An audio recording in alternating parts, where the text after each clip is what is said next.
The likes of Gambia, Nigeria, Algeria, and Egypt all will be back in action again on Thursday as they commence their respective round of African 2026 FIFA World Cup qualifiers. As another main attraction features this week, the Super Eagles will host Lesotho at the Goswell Aquabio Stadium on Thursday evening in the Group C, and that happened to be today, 5 p.m. Nigerian time. Nigeria have been one of the best performing African sides in the last year, having booked their spot in next year's African Cup of Nations tournament in an emphatic fashion. Elsewhere, Gambia will travel to Benjamin Makaba Stadium, talk about the national stadium where they will take on Burundi in their Group F encounter, much like that of Nigeria. Gambia head into the World Cup qualifiers on the back of an impressive AFCON bid. Then a star-studded Egypt side will face Minos Djibouti at the Cairo International Stadium on Thursday as a key matchup in Group A. The Pharaohs will hope to commence their World Cup qualification on a strong note after missing out of the showpiece last year. Fixtures for today's games happens to be Thursday, 16 November, Burundi, Gambia, Botswana, Mozambique, Nigeria, Lesotho, Sudan, Togo, Gabon, Kenya, Algeria, Somalia, and then Egypt, Djibouti, who happens to be Minos. I could say that. Welcome along to the Spotlight. My name is Kizzy K. This is the best place to be. And let's talk about sports now. I just made you understand the AFCON qualifier. Talk about the qualifiers now for the World Cup 2026 is already ongoing at the moment. So some games played already. We've seen Rwanda and then Zimbabwe on a 1 point respectively. But then Nigeria Super Eagles will be playing today. Now let's talk about this one where Nigerian defender Kenneth Omeruo is keen to play at another World Cup. Omeruo made his first World Cup appearance in Brazil 2014 at a very young age when he was just 20. The centre-back was also part of the Super Eagles squad 4 years later in Russia. The three-time African champion agoniously missed out of a place in the last edition of the Mondial hosted by Qatar. Joseph Pesero's side faced a grueling 10-match campaign to secure a place at the 26th FIFA. Talk about the finals. Omeruo and his teammate will host Lesotho in the first of the 10 games at the Goswell Aquabio International Stadium in Uyo on Thursday. They will also face the Warriors of Zimbabwe at the Huye Stadium, Butari on Sunday. Most of us in the team still remember how painful it was not to be part of the 22 World Cup in Qatar. He told reporters the memory lingers, but then that is gone. This is a fresh opportunity and we all want to be at the next one. This is a serious matter for us. We're looking and working hard to do what we have to do well to get to the next World Cup. We've played Lesotho and Zimbabwe in the past. The important thing is to stick together as our game plan and also take the game very seriously because we have to win both games coming from Kenneth Omeruo. So that's the news. The camp looks very fly right now and everybody's really having a good time. You know, the likes of a friend of mine, Onyedi Kachi, also in the team. Wonderful side of God. No Victor Osimhen this time around. No Samuel Chukwueze. But then we have a man who all eyes would be, you could say all eyes watching out for this man. The Bayer Leverkusen player, Victor Boniface. And also Nathan Teller, the man who just got a national maiden call-up to the national side, all the way from Bayer Leverkusen. So Javi Alonso misses out on two guys who happens to be in the group. Talk about the Leverkusen side. They've got Grimaldo, they've got Shaka, a wonderful team they've got there. So for Nigeria Super Eagles, do we really have what it takes to go and get the result right? Yes. I don't want to sound my opinion, but maybe your opinion as well. But quickly on the show, let's talk about this one. Good news, Edo State Governor Godwin Obaseki has congratulated the Bendel Insurance goalkeeper Amas Obasoji on his maiden invitation to the Super Eagles. Obasoji was handed the late invitation to the Super Eagles 2026 FIFA World Cup qualifier against Lesotho and Zimbabwe on Monday. The 23-year-old also took the place of Odune's goalkeeper Maduka Okoye, who pulled out of a result of injury. The governor wrote on his official X-handle, Hattie, congratulations to our own there Bendel Insurance goalkeeper Amas Obasoji on your call-up to the national team. The Super Eagles are ahead of the FIFA World Cup qualifiers game against Lesotho and then Zimbabwe. Now, the national team of Nigeria, to be exact now, what's really going on right now? We know, I think Pesero, I love to say this all the time, like I could rub in your face positively, right? Now, Pesero was a man who said, I want to continue the job. He was given an ultimatum. He passed the test. And also not long, he took a pay cut. So I think left for him, he wants to do it right. And if he gets to win the Nations Cup, I'm just saying, and also go take us to the World Cup. I don't know if we're going to win it or not. I'm not saying we can't, but I'm just saying, let's be part. The last time we crashed out, I remember Ghana, Thomas Partey, that shot from the outside, and Ozoho fumbled. And again now, Ozoho happens to be the #1 goalkeeper of the national team under Pesero. And Pesero, I don't know if I would say he's falling in love with, the Cyprus goalie, or maybe he's trying to bring out the best of Ozoho, but maybe with what we've seen all the time and the games played within a short period of time, I could say maybe the likes of Olorunleke Ojo and also, Amas Obasoji of International to get a start in such games. But I understand, this man is so experienced. Talk about Francis Zoho, who happens to be in Ammonia, Cyprus side, and he plays this game every time, and I feel like I know all of these guys. But then, Obedel Insurance goalkeeper who got a national call-up, getting the start wouldn't be wrong as well. So I'm not the manager of the team, but we have to wait to know what Becerra will be doing in that very national side. But away from that, talk about tennis on the show now. Spain Carlos Alcaraz got back on track at the ATP Finals with victory over a tormented Andrei Rublev on Wednesday, 18-7-5, 6-2 to revive his hope in the red group. World number 2 Carlos Alcaraz suffered an opening round robin defeat by Alexander Zverev, but responded with a confident display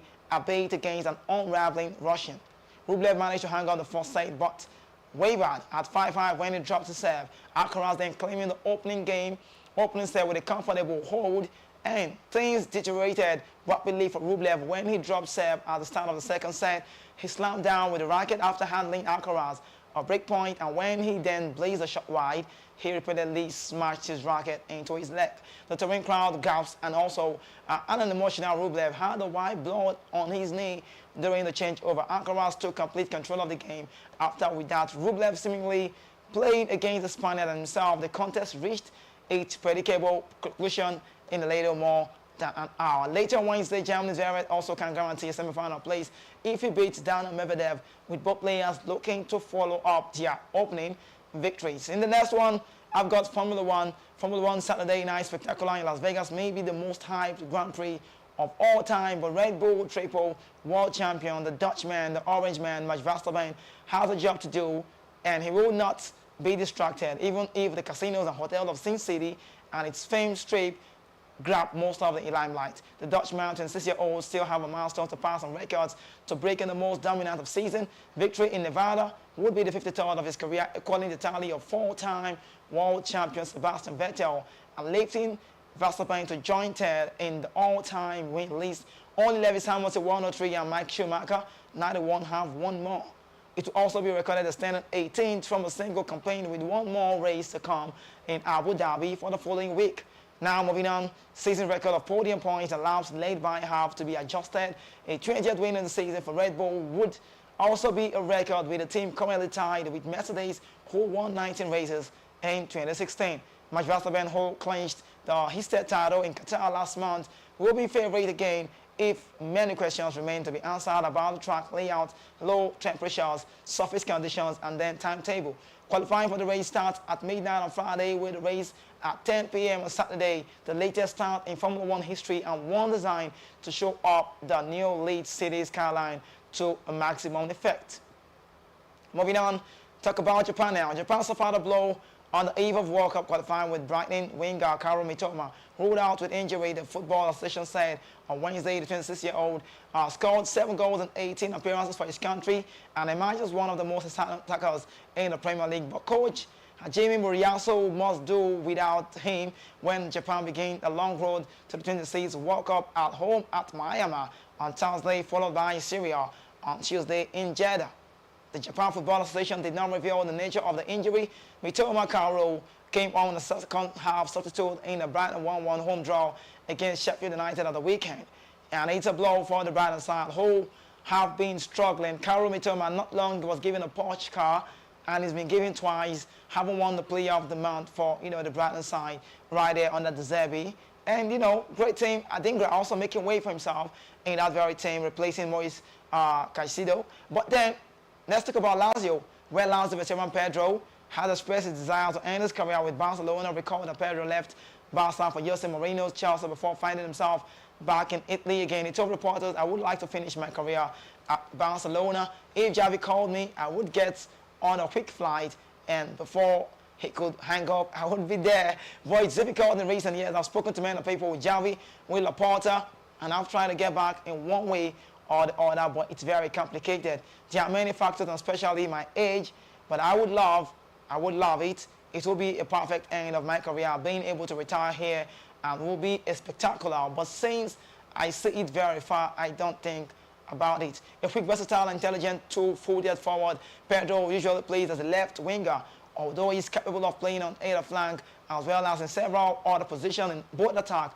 and in the midfield. He has often been used on the right flank with the Spanish national team. A nimble and a demotivated player, he's known for his pace, balance, technique, dribbling skills, and defensive work rate, as well as his ability to, both to score and create goals, courtesy of his finishing ability, passing, crossing, and link-up play, and that's this man more so.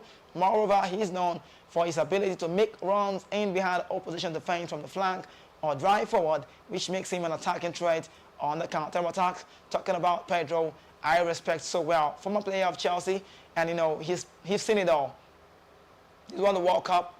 What more is left for Pedro? He's been at the top of the football schedules.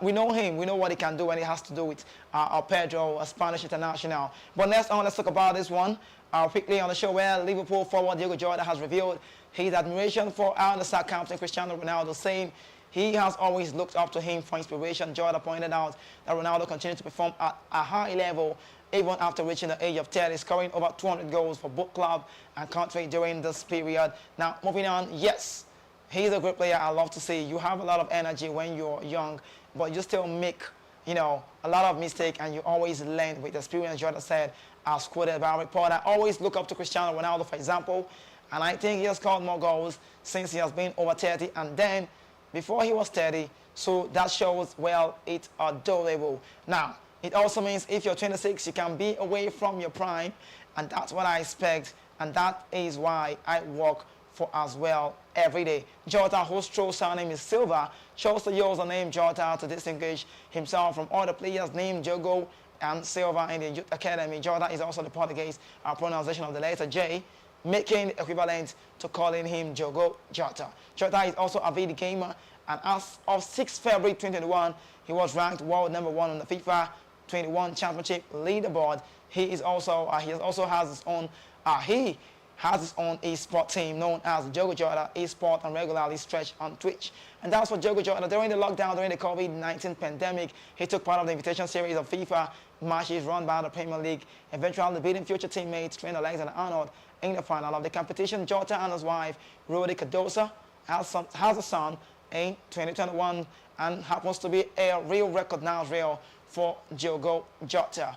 I would say that all the time. Maybe for many Portuguese or Portuguese international who speak Brazil, the colonization, Portuguese, the Brazilians speak the Portuguese language better word. Now, all of these guys have always looked up to Figo, but ever since Figo left the shores, Ronaldo came and broke the deadlock, the milestone, and he's just elevating every day. And every young lad in Portugal and the world at large are really craving to see Ronaldo get to be out there. He's already out there, but I think I could say he's just a top-notch man, and he doesn't look down. I keep it slowing down anytime soon, regardless of his age. But quickly, let's talk about this one now, where David Beckham told AFP in an interview on Wednesday that his Inter Miami franchise signed Lionel Messi as our gift to America and the MLS. Former Manchester United and Real Madrid star midfielder David Beckham, speaking on his first ever visit to India and his role as a UNICEF Goodwill ambassador, admitted he still has to pinch himself when he sees the Argentine World Cup winner on the team sheet in Florida. It's still hard to believe that when someone turns around to me and says Inter Miami have Lionel Messi in his team, he said, it's a very proud thing for me to have, as an owner, to have a player like that, the best player in the world in our team. We always knew that bringing Leo to America, not just to Miami, it was our gift to America and the MLS. Because someone like that changes the game, someone like that inspires another generation of soccer players. And that's why we wanted to bring Leo to the team. Of course, we want to win the championship. Of course, we want to be the best team in the league. But one of the reasons why we brought him was to also inspire the next generation of soccer players in America to want to be soccer players. So bringing him does that, and it's also an important thing for us. From Barcelona and Paris Saint-Germain star Messi shocked the world when he shunned stratospheric offers from Saudi Arabia and elsewhere to join Inter Miami back in July, 7 months after he had led Argentina to the World Cup in Qatar. The 36-year-old Messi went on to limelight of Major League Soccer side with some stellar performances, but was unable to carry Inter Miami into the playoff phase this season. Now, wrapping up the show, let's talk about Manchester United. This one says, Man United CEO Richard Arnold will leave the English soccer club By the end of the year, according to reports on Wednesday, Arnold was appointed the top job in January 2022. General Counsel and Board Director Patrick Stewart will be named interim CEO, according to a report posted on social media. I talk about the platform the X. Now, Man United did not immediately respond to Reuters' request for comments. Now, the club future owners remains uncertain after the American Glazer family last year said they were looking at options for the 20-time England champions, including a new investment or a potential sale. And that is the news from the United camp. Don't be surprised I was talking about football and I said soccer. It is what it's called when you talk about Canada, the Canadians and also the Americans. You don't call football, it is called soccer. But all of these more interesting programs I will give you when I return on the show again. But don't forget, international break is on. So the case study for me, I don't know about you, but my opinion happens to be the game today, 5 p.m., where Nigeria will play against Lesotho right there in Godswill Akpabio International Stadium in Uyo, to be exact. And that will be a very big game. We'll have to wait to know who comes to play, who gets to start, what would the back line look like, what would the midfield be like. Is he a Victor Boniface pairing with Terry Murphy, or Victor Boniface with, Tawa Wani? I can't even say. Nathan Teller, does he get a start? How do we play? Joe Aribo is already off from the dread. All of those guys. Alex will be returning back to the team. Oyemichi Sapporo Chukwudemana, I respect her well. I want to watch him play. This is what Pesero's got to his team. And I keep saying that again. On paper, we are the better side. No disrespect to, Lesotho. I remember the scoreline back in 2019. And also for 2021, it's been about the Super Eagles being on top of the log. And it's been amazing. So I wish them all of the best. And for man like Amas Abosa J, or Basso J, better word, who is the goalkeeper for Embedded Insurance, I want to see more of this. We want to see more of this. The last time we did see this was back then when we had Sochima, and Ojo in the team. But this time around, it's a different ball game. So it's Obaso J, and then, Olorun Loke Ojo in the team. And then Francis Zoho happens to be the #1 goalkeeper. But for now, we have to wait to know what's come to play. 5 p.m. is the time, but this is when it's time for me to leave. But don't go anywhere. We have more interesting programs coming up next right here on Voice of the People TV. I remain your host. My name is Kizzy K. Like I love to say, there is nothing wrong in starting small, but there's everything wrong when you settle for less. Keep dreaming big. Work out to make it a reality till we meet again. I am your host, Kizzy K. Peace out.